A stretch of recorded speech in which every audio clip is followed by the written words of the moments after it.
अच्छा जी, आ जाए।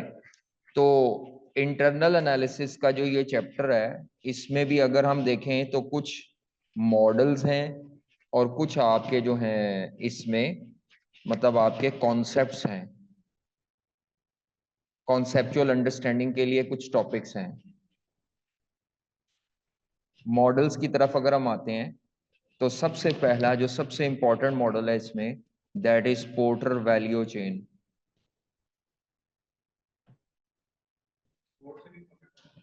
हाँ जी, पोर्टर्स वैल्यू चेन मॉडल। जी, इस मॉडल का पर्पस क्या है? जी, इस मॉडल का पर्पस क्या है? पोर्टर वैल्यू चेन का जो मॉडल था, हमने कहा इस मॉडल का पर्पस क्या है? किसी भी इदारे की एक्टिविटीज आइडेंटिफाई करना,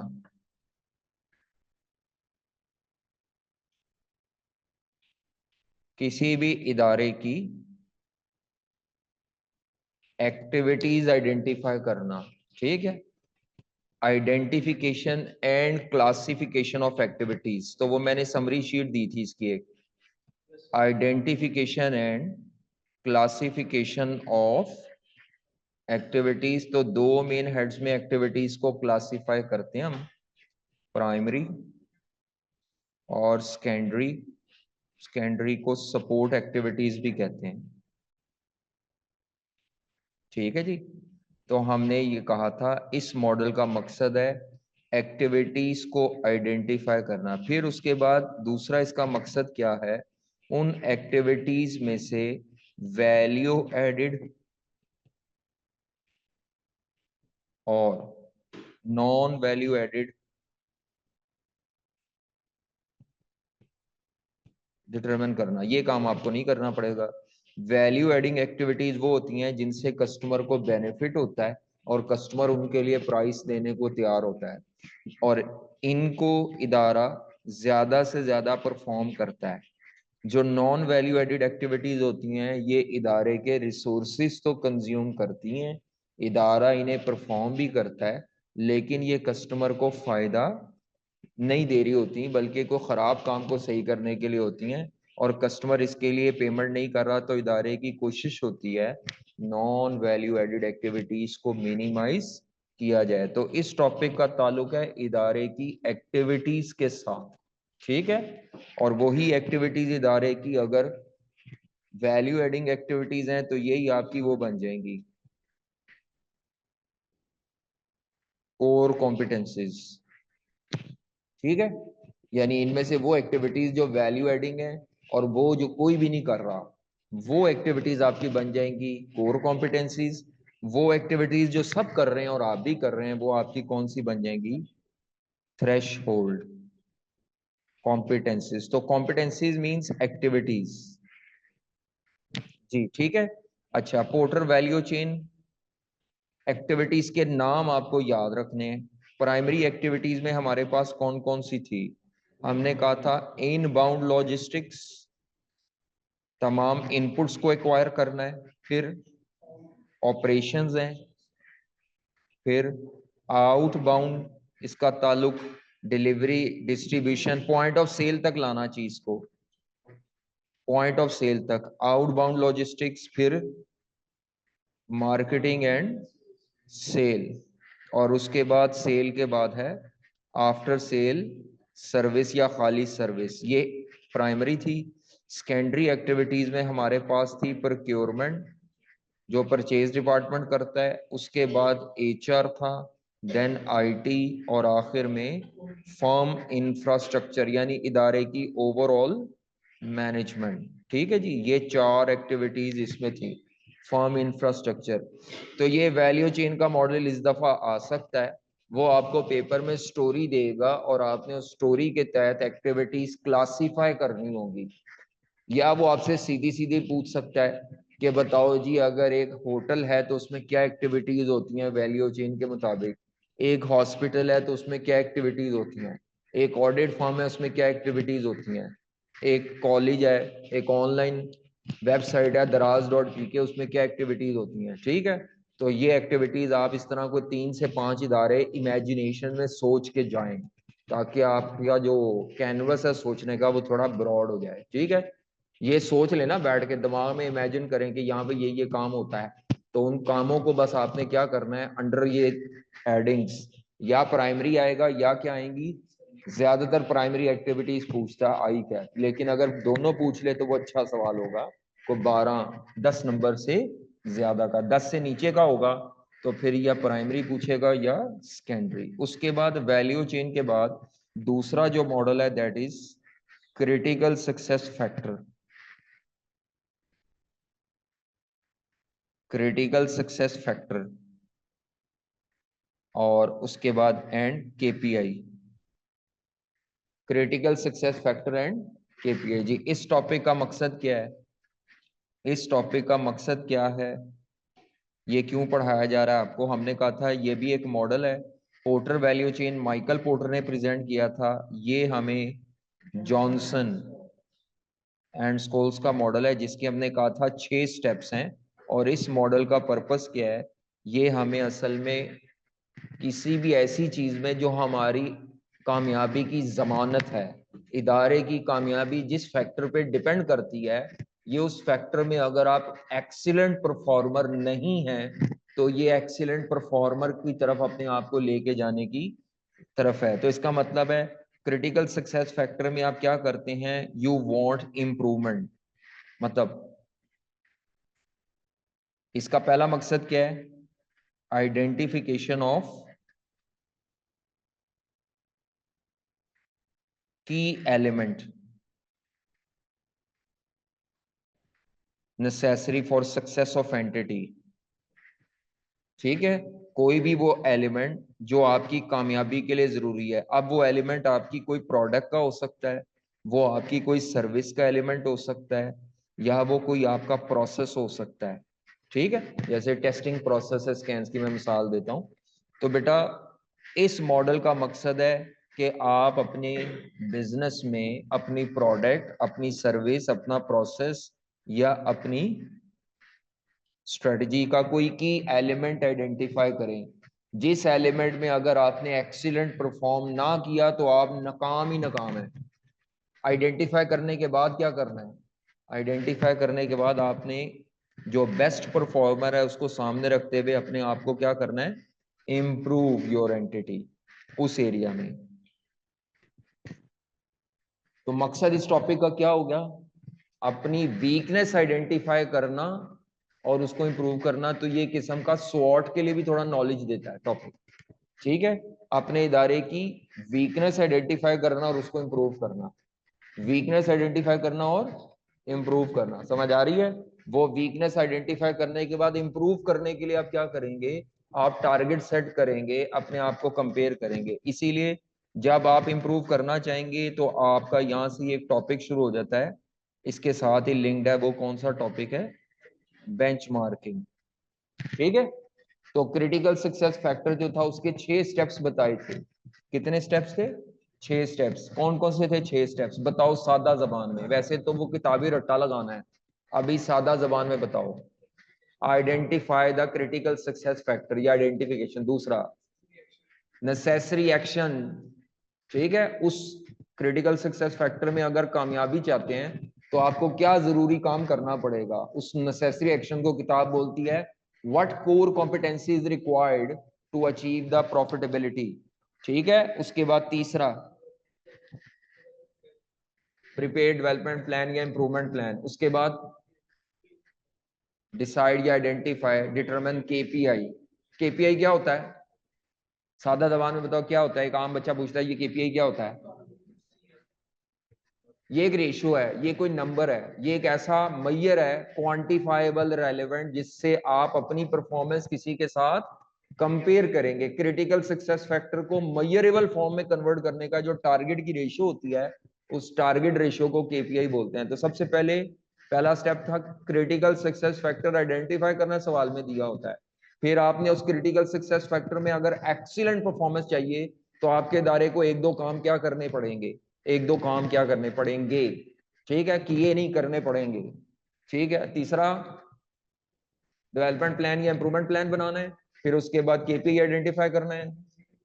हाँ, एग्जीक्यूट द प्लान या इम्प्लीमेंट द प्लान, और उसके बाद आखिर में मॉनिटरिंग एंड रिव्यू, यानी जो आपने प्लान बनाया था और एक्चुअल जो परफॉर्मेंस आ रही है उसको साथ साथ कंपेयर करते रहें, कंपैरिजन करें। हाँ, उसके लिए अब आपने कंपैरिजन के लिए आपको कंपेटिटर का या किसी का भी डाटा चाहिए, वहां पे फिर बेंचमार्किंग का टॉपिक आ जाता है। ठीक है, मैंने व्हाट्सएप में सवाल भेजा है, एक सवाल भेजा हुआ है, एक या दो, दो हैं, जल्दी से पकड़ो इसको और करो, मुझे निकाल, इस पे 6 स्टेप लगा के बताओ जल्दी से, जल्दी से 6 स्टेप लगा के बताओ इस सवाल पे जल्दी से, बगैर किसी डिले के।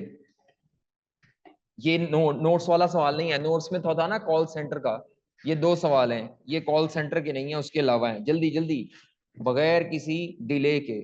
और लंबी कहानियां ना लिखना मेहरबानी फरमा कर, बस आप मुझे वो 6 पॉइंट्स के सामने लिख दें जैसे मैंने लिखा था एक दफा, 6 लाइनों में सिर्फ जवाब।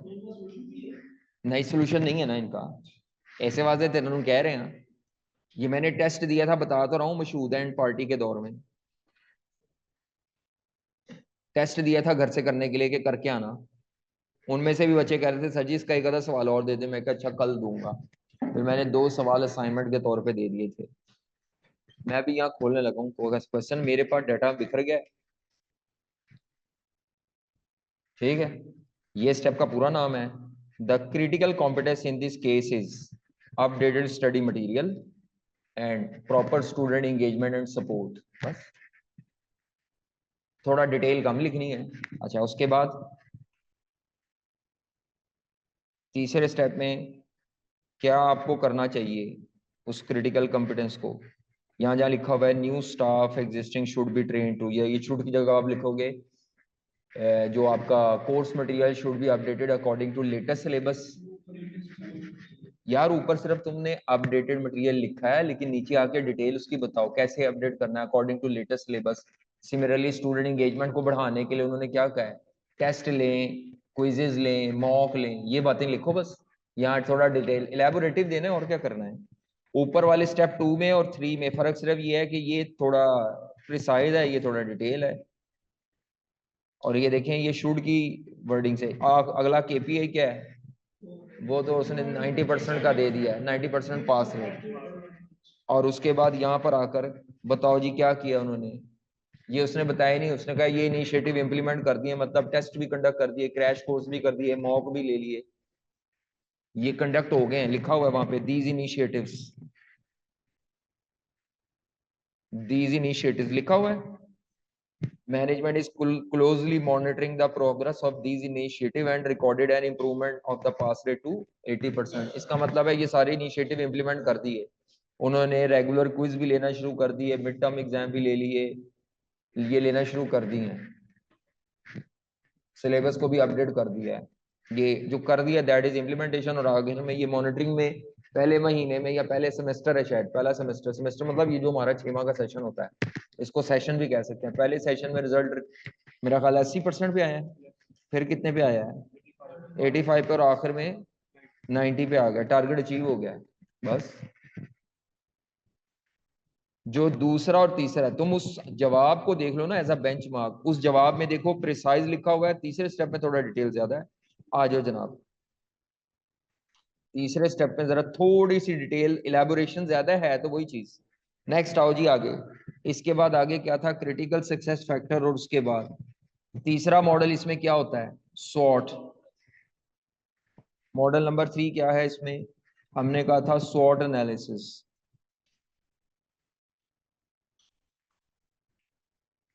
ठीक है, स्वॉट एनालिसिस। तो मैंने कहा था ये जो स्ट्रेंथ और वीकनेस हैं ये इंटरनल टू द एंटिटी होती हैं, और अपॉर्चुनिटीज और थ्रेट्स ये क्या होते हैं, एक्सटर्नल टू द एंटिटी होते हैं। ये इदारे की प्रेजेंट सिचुएशन को बताते हैं, ये फ्यूचर के मुतालिक होते हैं, फ्यूचर फॉरवर्ड लुकिंग होती हैं चीजें, फॉरवर्ड लुकिंग। ठीक है, ये इसकी खूबियां थी, ये प्रेजेंटली होता है और ये इसमें थोड़ा फॉरवर्ड लुकिंग टच होता है कि फ्यूचर में होने जा रहा है। उसके अलावा जो स्ट्रेंथ है, हमने कहा था ये वो काम है जो हम कर रहे हैं, डूइंग वेल, ये स्ट्रेंथ है। और वीकनेस क्या है, या हम कर नहीं रहे या पैड़ा कर रहे हैं जी, डूइंग नॉट वेल। ठीक है, रिसोर्सेज की वेस्टेज भी वीकनेस होती है, या रिसोर्सेज की एफिशिएंट यूटिलाइजेशन भी हमारी क्या होती है, स्ट्रेंथ। ये सारी खूबियां मैंने बताई थी। उसके बाद एक लंबी सी लिस्ट कराई थी आपको, फाइनेंस में, एचआर में, मार्केटिंग में, प्रोडक्शन में। ये एरियाज मैंने कहा था इनको बार बार पढ़ते रहना है, ठीक है। तो अगर आपका वेल रिकॉग्नाइज्ड इदारा है तो वो क्या होगा, वेल रिकॉग्नाइज, वो स्ट्रेंथ है, ठीक है। वेल रिकॉग्नाइज क्योंकि वो आपका ब्रांड, आपका इनटेंजिबल एसेट है, रिसोर्स। तो ये शॉर्ट एनालिसिस पिछली दफा आ चुका है, दोबारा भी आ सकता है, लेकिन इसकी प्रैक्टिस करें। लास्ट जो अटेम्प्ट का सवाल था, लास्ट अटेम्प्ट का, उसमें से शॉर्ट हमने किया था, करो आओ जरा, लास्ट अटेम्प्ट के सवाल का स्वॉट एनालिसिस करो। ये जो कल मैंने कॉपी किया हुआ था, जरा इसी का स्वॉट करो। चलो जवानों जल्दी से, ये जो सवाल कल कॉपी किया था, किधर गया वो सवाल?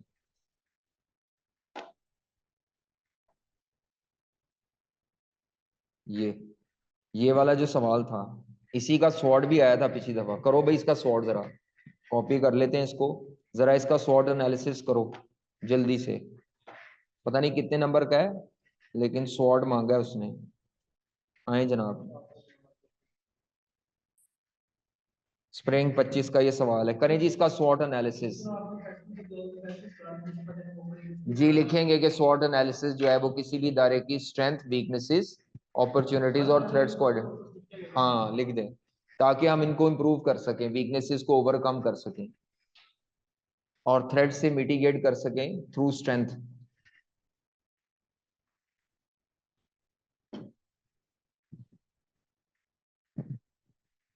तो इस सवाल की रिक्वायरमेंट क्या थी जो क्वेश्चन में थी? मैं रिक्वायरमेंट लिख देता हूं ताकि, हाँ जी, कहता है कंडक्ट स्वॉट एनालिसिस।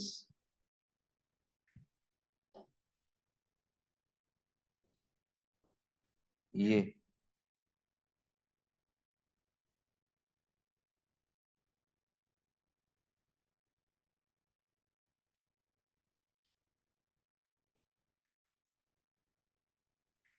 कहता है स्वॉट एनालिसिस करें इंफॉर्मेशन की बेस पे।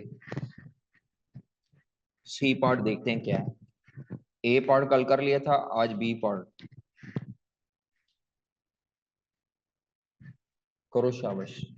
एक एक दो दो, कितने मार्क्स का है? 6 नंबर का है। चलो दो दो लिख लेना हर एक में, कम से कम दो दो पॉइंट्स। दो स्ट्रेंथ, दो वीकनेसेस, दो अपॉर्चुनिटीज, दो थ्रेट्स। जी, ये पॉइंट भी बना सकते हैं वैसे, मैं तो इस लाइन से दो चीजें बना सकता हूँ, दो तीन। नंबर 1,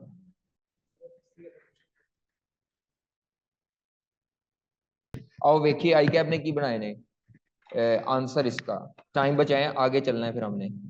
आंसर आई कैप का, वैसे इसमें रिजल्ट लोगों का अच्छा ये पता नहीं चलना इस पॉड का रिजल्ट क्या था जी। स्वॉट में क्या कहता है?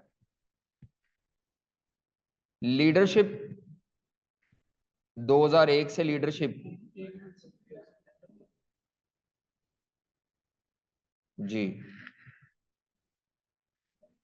हाँ जी, क्या चीज? पहला, इको फ्रेंडली ट्रांसपोर्टेशन, मतलब लीडरशिप ये आ गया ना पॉइंट। बैटरी टेक्नोलॉजी, ये किसी ने लिखा है टेक्नोलॉजी, ये इसमें ही आ गया। Innovation, IT, O R&D। जी, जो लोगों की प्रेफरेंस है, क्या चीज? नहीं नहीं, इन्होंने अलाइनमेंट का मतलब होता है कि आपने जो स्ट्रेटजी बनाई है वो मार्केट की जो रिक्वायरमेंट है उसके मुताबिक आपने प्लान ऑफ एक्शन बनाया है। ये इसको असल में लिखना चाहिए अलाइनमेंट ऑफ द स्ट्रेटजी, ठीक है। अच्छा, ये इसने अपनी तरफ से बनाया है जबरदस्ती का। Lack of partnerships initiatives by और to improve Pakistan public charging infrastructure leading to range anxiety. जी, उसने क्या को पार्टनरशिप नहीं की थी, आप एक हफ्ता रहेगा। ये पॉइंट असल में उसने हाई कॉस्ट में से निकाला है। वो जो तुमने लिखा ना हाई कॉस्ट, तुमने हाई कॉस्ट के एंगल से लिख दिया। उसने कहा भाई कोई पार्टनरशिप कर ले, किसी नाल ज्वाइंट वेंचर कर ले, तेरे पैसे बचन। कोई ज्वाइंट वेंचर वगैरह कुछ नहीं किया। लैक ऑफ पार्टनरशिप्स, अच्छा, finds it tough to address price sensitive market demand, dependency on the single vendor। हाँ, वो डिपेंडेंसी किसी भी वेंडर पे कर लो या किसी भी बिजनेस गवर्नमेंट पे कर लो, ये डिपेंडेंसी वाला पॉइंट है, ये वीकनेस में डालता है नॉर्मली, क्योंकि हमने जिस पे तकिया रख के सारे फैसले किए हैं वो तकिया ही उठा लिया अपना। तो ये डिपेंडेंसी ऑन सिंगल वेंडर भी ठीक है, गवर्नमेंट डिपेंडेंसी भी हमारी वीकनेस है। आपने क्यों नहीं रेंज ऑफ सप्लायर सेलेक्ट किए, ये आपकी प्रोक्योरमेंट का मसला है, ठीक है, प्रोक्योरमेंट का मसला है। ऑल्दो वैसे शायद मार्केट में सप्लायर ही लिमिटेड अवेलेबल है, लेकिन आप लोकल के ऊपर छोड़ के इंटरनेशनल पकड़ लें, ग्लोबल आप इदारा है, उस मुल्क में कम है ना। दूसरा पॉइंट उसने पता नहीं किस तरह, finds it tough to address price sensitive market demand. Price sensitive customer होते हैं जो प्राइस कॉन्शियस होते हैं, वीकनेस ही पड़ रहे हैं जी। कि कौन सी चीज, हाँ ये वाला पॉइंट आपका थोड़ा डिबेटेबल है जी। ऐसे पॉइंट मैं तो सीधे सीधे जो नजर आ रहे होते हैं वो लिखो, ठीक है, ऐसी क्या जरूरत है कि पंगे लें। तो ये इसको हम रेड करते हैं, ये जरा मैं इसके साथ कन्विंस्ड नहीं हूँ। आगे क्या है, ग्लोबल प्राइसेस गैसोलाइन की इंक्रीज कर रही हैं, ठीक है, प्राइसेस इंक्रीज कर रही हैं तो लोग हमारी प्रोडक्ट, लेकिन इसको उल्टा थ्रेड में भी लिख सकते हैं, अगर अभी इंक्रीज कर रही हैं और मुस्तकबिल में डिक्रीज कर गई तो लोग ईवी, थोड़ी एक्सपेंसिव टेक्नोलॉजी है तो लोग वापस उधर मूव कर सकते हैं, अगर प्राइसेस गैसोलाइन की या फ्यूल प्राइसेस गिर गई तो ये थ्रेड में लिखा जा सकता है, पता नहीं उसने लिखा है कि नहीं। पॉलिटिकल इंस्टेबिलिटी, एंड ये तो आना ही आना था, ये तो सीधा सीधा है, ठीक है। डिसरप्शन इन लिथियम इंपोर्ट्स, हाँ ये तो पढ़ लिखा नहीं हमने, इंपोर्ट्स के ऊपर, इंपोर्ट भी गवर्नमेंट कभी इंपोर्ट देने ज्यादा देती है कभी नहीं। High cost of fast charging station making infrastructure expansion challenging, यानी ये आपके पास थ्रेड ये है कि आप व्हीकल तो ले आएंगे लेकिन पैसों की कमी की वजह से आप वो नहीं ला पाएंगे, मतलब चार्जिंग स्टेशन, ये भी थोड़ा डिबेटेबल है।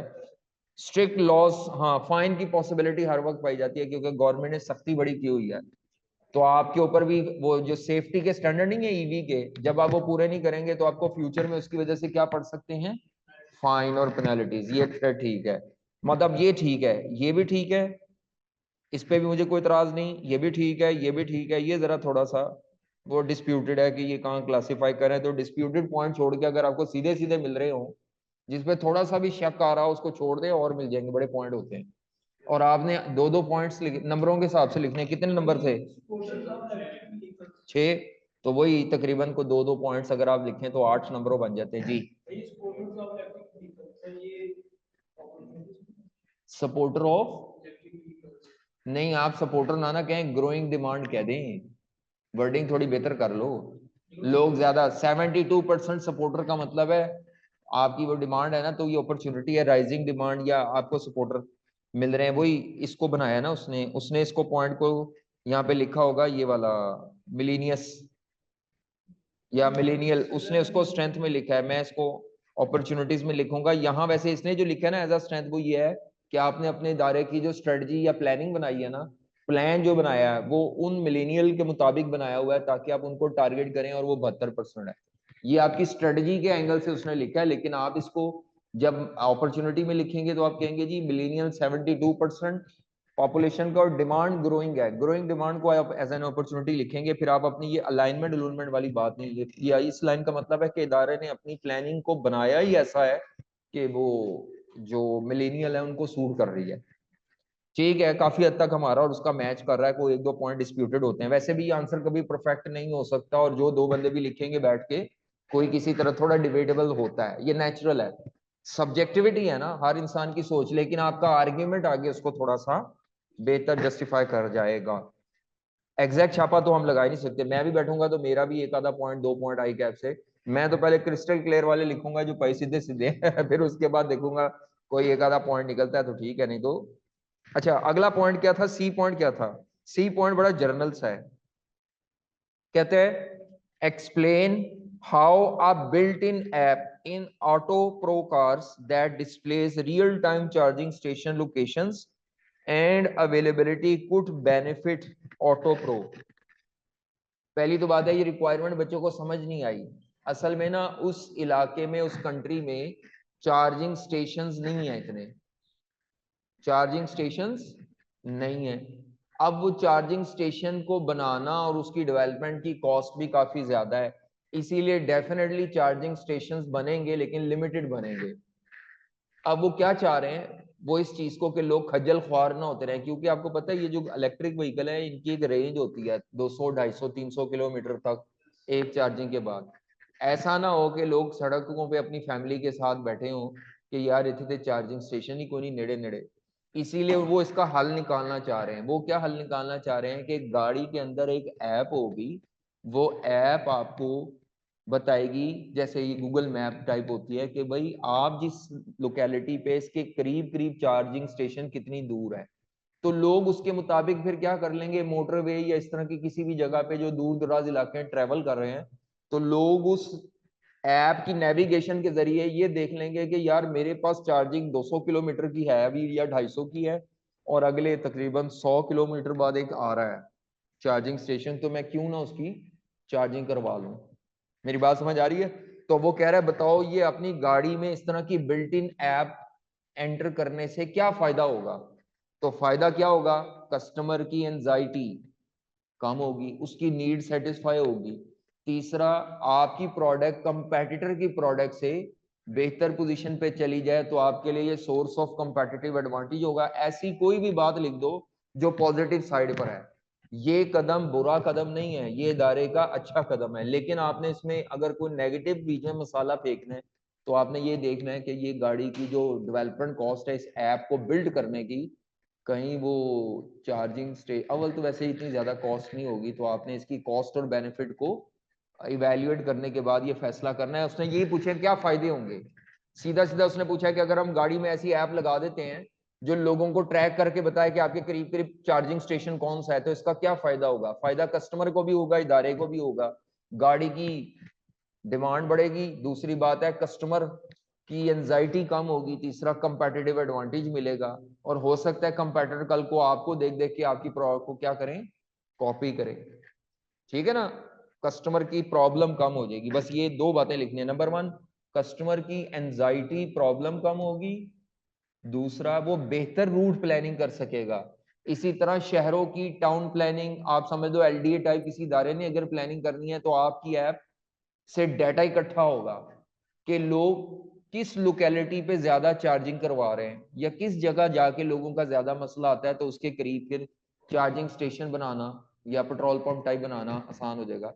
जैसे आप देखें ना मोटरवे पे ये इन्होंने जो बनाए हुए हैं डिफरेंट स्पॉट्स, ये अब हाँ ये अंधाधुंध नहीं बने हुए, ये इन्होंने खास डेटा इकट्ठा करने के बाद स्टडी किया है कि कितनी ड्यूरेशन के बाद फ्यूल की जरूरत पड़नी है। तो आपको शायद अगले या बिल्कुल एंट्री पे मोटरवे के मिलेंगे पेट्रोल पंप, या थोड़ा 100 किलोमीटर 200 किलोमीटर, आपको दरमियान में बहुत करीब नहीं मिलेगा। वजह वो कहते हैं जी यार जिसने शुरू एंट्री पे डलवा लिया उसको क्या जरूरत है। तो नॉर्मली बिल्कुल मोटरवे के एंटर होते हुए आपको फ्यूल पेट्रोल पीजीएसओ का मिलेगा, ये एक दो शायद मिल जाए, या आपको फिर 200, 150, 250 किलोमीटर के बाद या जितना भी बनता है कि रीजनेबल, तो वो स्टडी किया जाता है। तो इससे टाउन प्लानिंग और इसी तरह ये चार्जिंग स्टेशन की प्रॉपर लोकेशन का तयन करना भी आसान हो जाएगा। ये अब जर्नल आंसर है, ये वो नहीं है, मतलब ये मॉडल नहीं है, ये कॉमन सेंस वाला आंसर है। तीन चार फायदे इसमें बनते हैं। आई कैप ने वो तीन चार फायदे क्या लिखे हैं जी, पढ़ लें जरा, किधर है जवाब, ये ले जी। आई कैप ने क्या लिखे हैं, पहला पॉइंट उसने क्या लिखा है, वो कहता है जी कस्टमर की एंजाइटी कम होगी। कस्टमर की क्या कम होगी, उसके अलावा कंपेटिटर से बेहतर एज मिल जाएगा, और हुकूमत जो है बेहतर इंफ्रास्ट्रक्चर प्लानिंग और डिप्लॉयमेंट कर सकेगी चार्जिंग स्टेशन की। यानी ये हुकूमत के एंगल से लिखा है, ये कंपेटिटर के एंगल से लिखा है, और ये किसके एंगल से लिखा है, कस्टमर। पहला कस्टमर है, दूसरा कंपेटिटर है, और तीसरा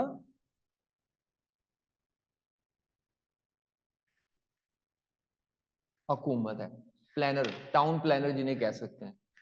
चले जी आ जाए आगे जनाब, नेक्स्ट आ जाए। और इस चैप्टर में को मॉडल्स इतने नहीं है, बाकी कॉन्सेप्ट्स हैं जी। क्या कॉन्सेप्ट्स हैं जी, कॉन्सेप्ट इस चैप्टर में क्या है, सबसे पहले तो भाई रिसोर्सेज,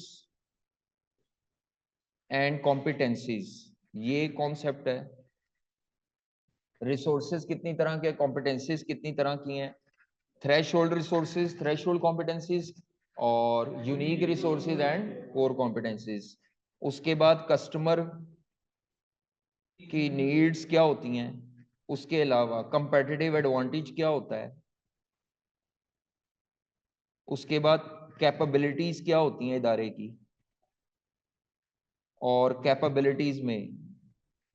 कैपेबिलिटीज हासिल कैसे की जाती हैं। हमने कहा था कॉस्ट के जरिए, हाँ जी, हमने कहा था कॉस्ट के जरिए इकोनॉमीज ऑफ स्केल हासिल की जाती हैं, या नॉलेज इनोवेशन के जरिए, बल्कि वैल्यू दे के ज्यादा, मोर वैल्यू। ठीक है जी, कंपेटिटिव एडवांटेज कॉस्ट के जरिए या वैल्यू देके। इसके लिए इनोवेशन और नॉलेज होना चाहिए।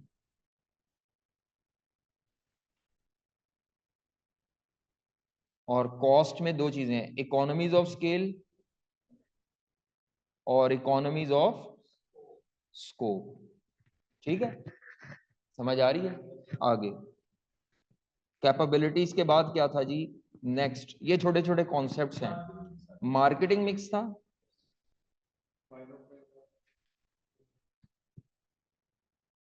हाँ जी, मार्केटिंग मिक्स वो आपके इसी में ही आ जाता है, कैपेबिलिटीज में, रिसोर्सेज में। फिर एक छोटा सा टॉपिक है रिसोर्स ऑडिट।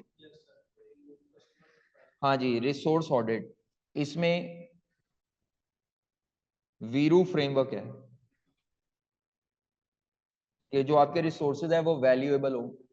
दूसरा, इमिटेबिलिटी नहीं होनी चाहिए उनकी, नॉन इमिटेबल मतलब कॉपी पेस्ट ना हो, रेयर होने चाहिए, और ऑर्गेनाइज हो, ऑर्गेनाइजेशन की हो आपने प्रॉपर उसको, हाँ, इदारे के फायदे के लिए हो। ये रिसोर्स ऑडिट आपका उसमें भी हेल्प करता है, जो आपके ये वैल्यू चेन है। ठीक है जी, तो ये टॉपिक थे आपके कॉन्सेप्ट, छोटे छोटे कॉन्सेप्ट्स हैं। उसके अलावा एक था इस capability, competitive advantage, strategic capability.